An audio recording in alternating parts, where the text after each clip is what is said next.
Thank you, Diane, again for taking the time out for us. I just wanted to start off by asking you if you could tell us a bit about Yellowman. Yeah, so Yellowman is written by Dale Orlando Smith. It's an American play, 20 years old. It was a Pulitzer Prize drama finalist in 2002, I think. And it's set in South Carolina and New York, and it spans over 20 years. So it starts in the 60s and finishes in the 80s. And the story is about a light-skinned man named Eugene and a dark-skinned Black woman named Alma. And it's about their relationship through the years, but also as well their community. There being a lot of challenges in regards to colorism. And it feels like a real divide between the two communities. And they meet as children, and then we finish with them as adults. But also, it's not just about colorism, it's about intergenerational parental trauma. It's about addiction, and it's in a really raw, brave way, but feels very truthful. So that's what it's about. But really, it's a love story between the two. Nice. So I guess in a way, because I was kind of like looking at all the photos and those sorts of things, it's very similar, not similar, but similar in the fact that it's a love story where you kind of have to defend your love like statements, would you say? Yeah, I think I'm a bit of a sucker for those stories. I've just started to realise that I really like doing those stories. I've only just realised. Yes, I suppose. Yeah, I suppose like the work I'm really interested in because I'm mixed race and working class.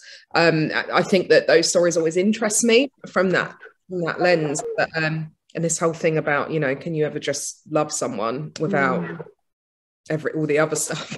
Yeah. I think this is it, and it's interesting because Yellowman is very much, there's a lot of colorism which is it never kind of ends in statements as well. It's a racial issue in statements in the apartheid. I think they're both going to be very heavy hitting kind of performances, to be honest. What made you attracted to Yellowman's story to want to direct it?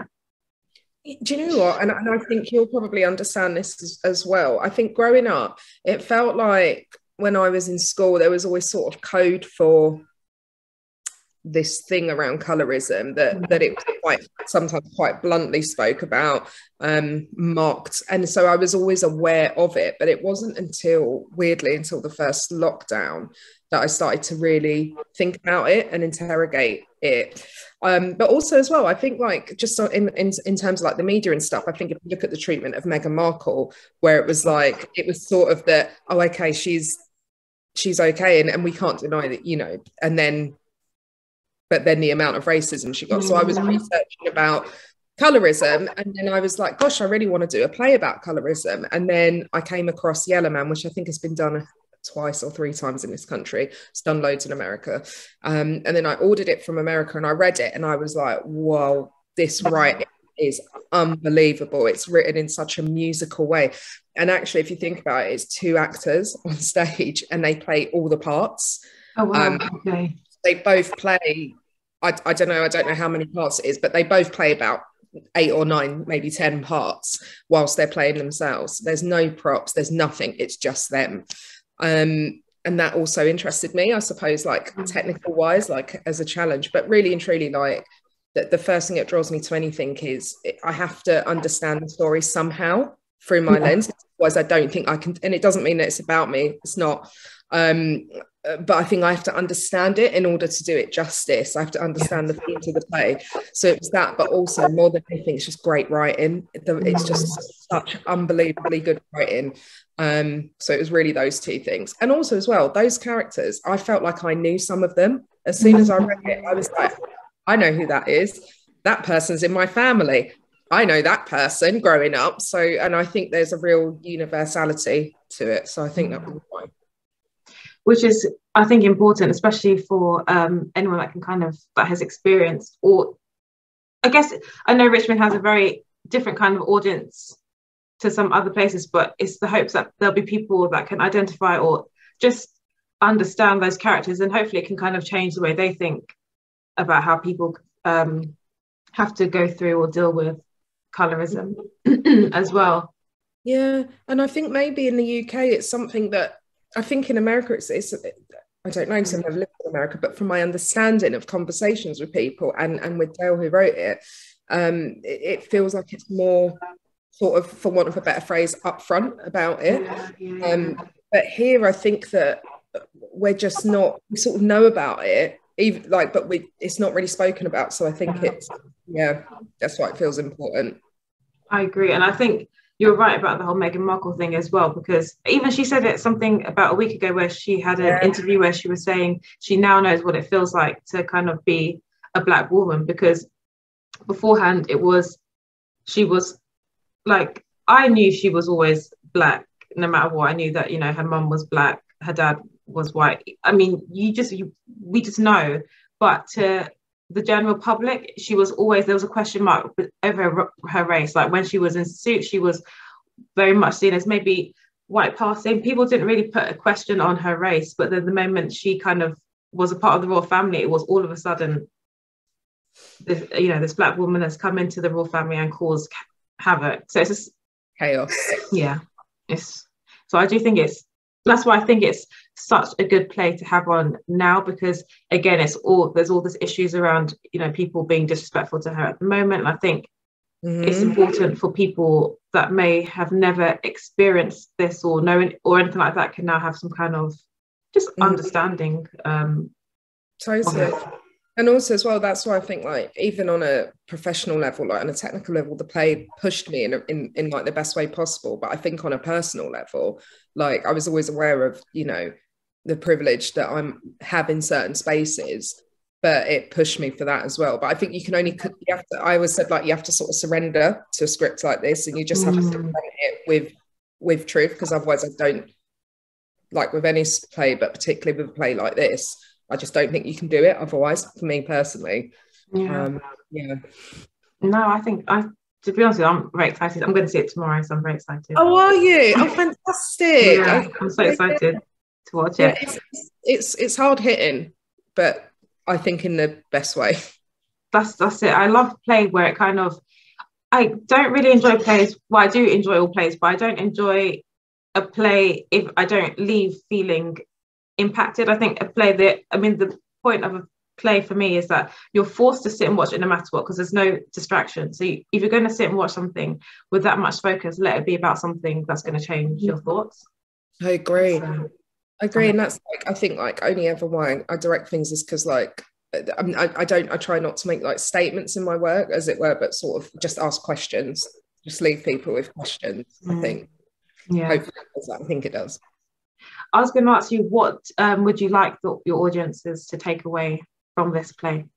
I always really struggle with this question. I don't know why. I never answer it, and I feel like it should be an easy question to answer. But I think, I don't know. I don't know what I want them to take away, but I do want them. Do you know what it is? It's the honesty to confront this, because it is what it is, and you know, we can't deny that it exists. But also as well, I want them to leave with an empathy for the characters, because the characters, I love the two main characters in this play, but also they both do complicated things at times. But actually, I think the most interesting plays are when you feel an empathy for people that might do difficult things that you might not do.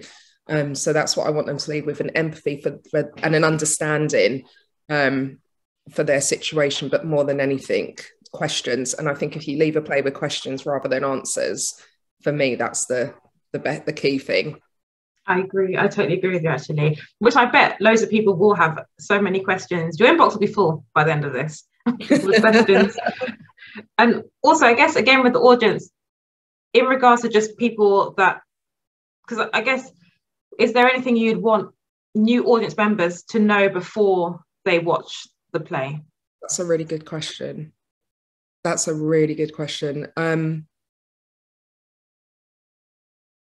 No, I think like on a technical level, I just want them to read the content warnings before, really, like that. There's a few, but I think it's really important because, you know, you might, there's a lot of content in there. So really and truly, I want people to actually read the content warnings. I never read content. Well, I do sometimes, but I think it's important that people read the content warnings before they come. But no, actually, I think it's best if you don't have loads and loads of context about the play, if you just experience it fresh and new, because then you can really in that moment, I think so, yeah.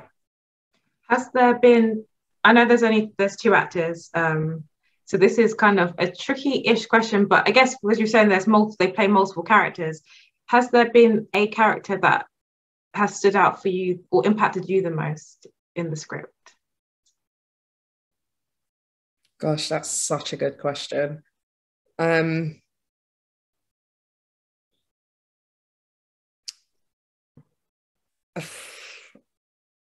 Yes, maybe.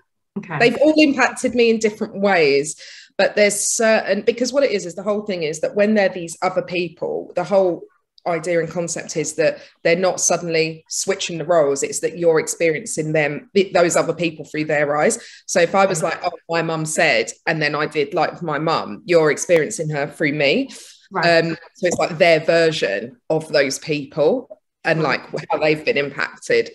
There's a few characters that hit me, I think, on a personal level.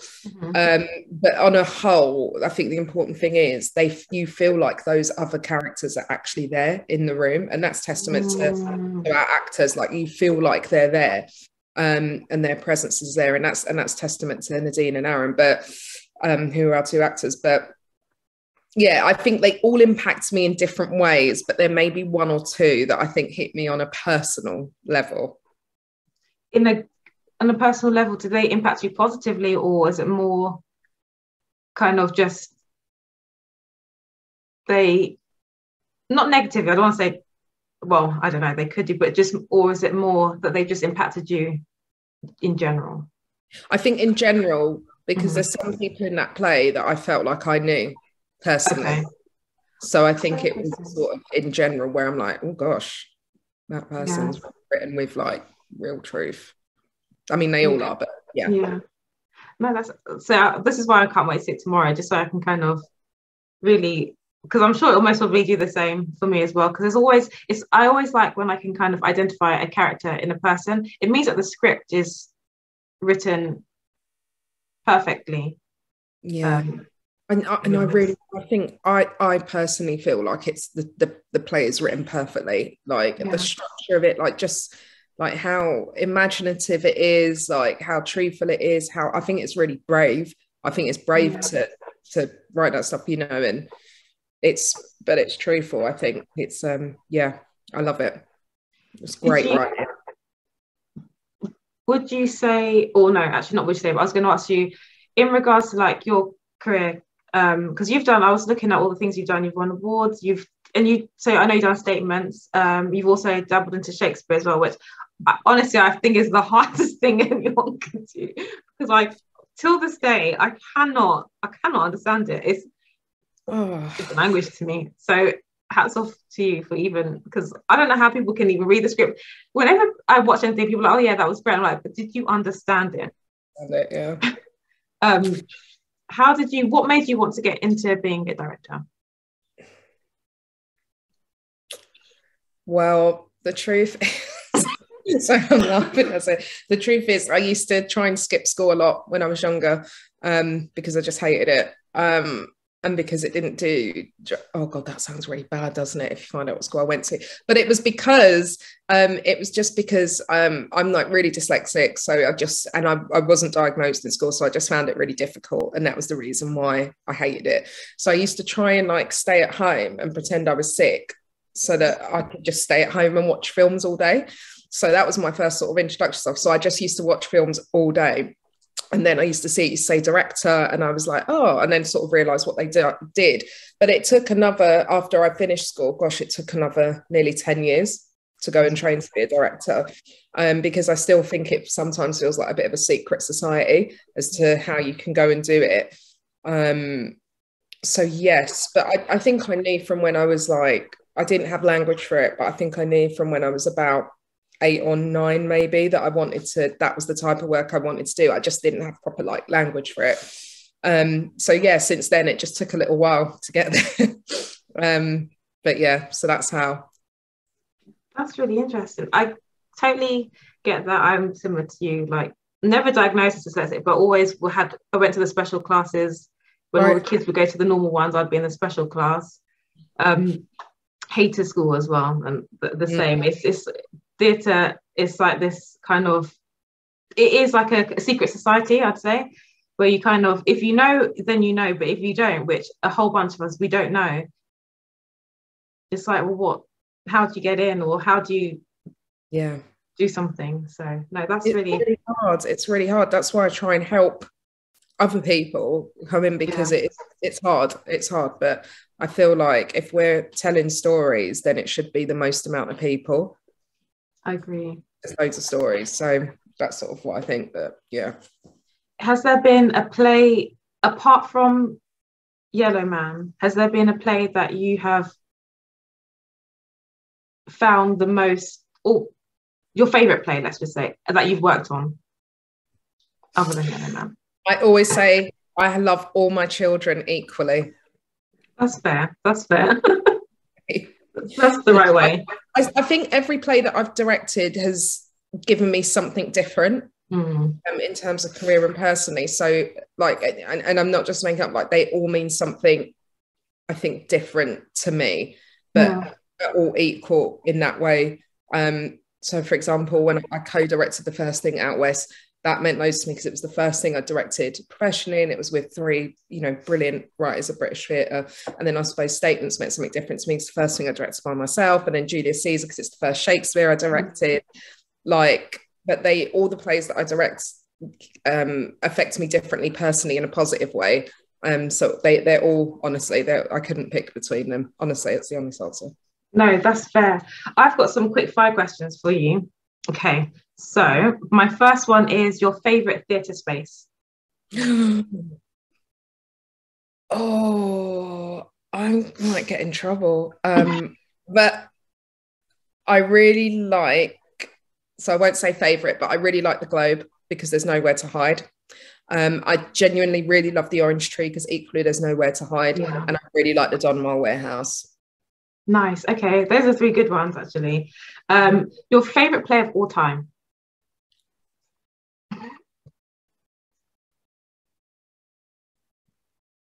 Oh,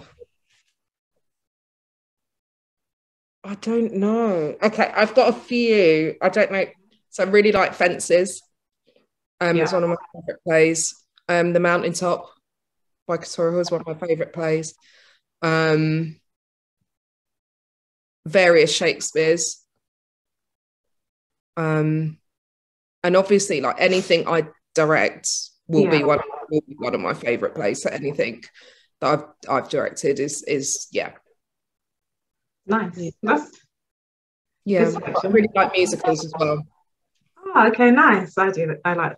It's a guilty pleasure. I mean, they're great. I really want to direct musicals, but yeah, anything that I've directed will be a favorite play. And I really like Amadeus as well. That's a really good play. Nice.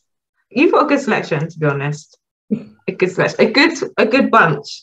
The Shakespeare ones, I mean, only because for me, the language barrier is too intense. But honestly, like I think sometimes as well, it's how Shakespeare's, this is no disrespect to teachers at all, but I think, I know because I'm speaking generally and only from, experience, that sometimes it feels like, because the way it's taught in school, that it's more difficult than what it is. Next time I do another one, which might or might not be soon, come and watch it. I will. Let's know what you think, because I think they can be a lot of fun. I will. I definitely will. Hopefully I think that's what it is. I think it's my brain saying you cannot understand it, but I'm sure. I think you can. I think a lot of people think, oh gosh, Shakespeare, can't understand. But actually, I think it's a lot. I think you definitely can. If I can understand it, I'm telling you, like, yeah. And just think of this. Anyone that says they understand all of Shakespeare and every single word is a liar.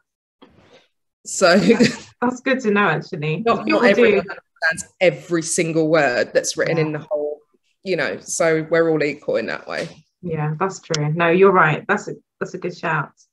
Dream guest. So it could be dead or alive, but someone you would like to see Yellowman. What a good question. Who would I like to see Yellowman?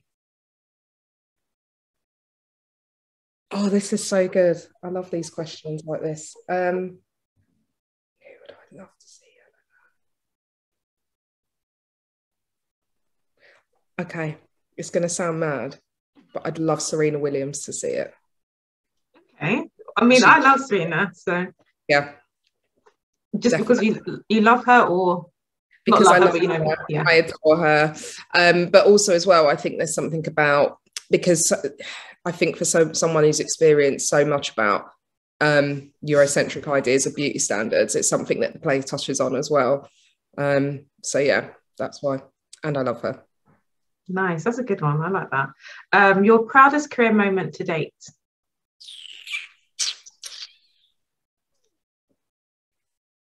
I think winning the JMK. Nice, that's a good one. Yeah, I think winning the JMK, yeah, because I would never have thought in 100 years, and I'd never applied for it before. So I think that's it. I think that's it. So at the moment, yeah. No, that is, to be honest, that's something you should be very proud of. So that's really good. Thank you. And my last 5 questions is the person who has had the greatest impact on your career. Oh,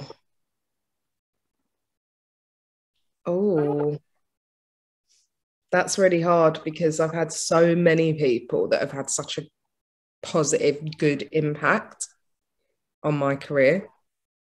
Honestly, like so many. So because I can't pick, because I've had so many people that have just given me chances and given me jobs when they could have given them to anyone, to be honest.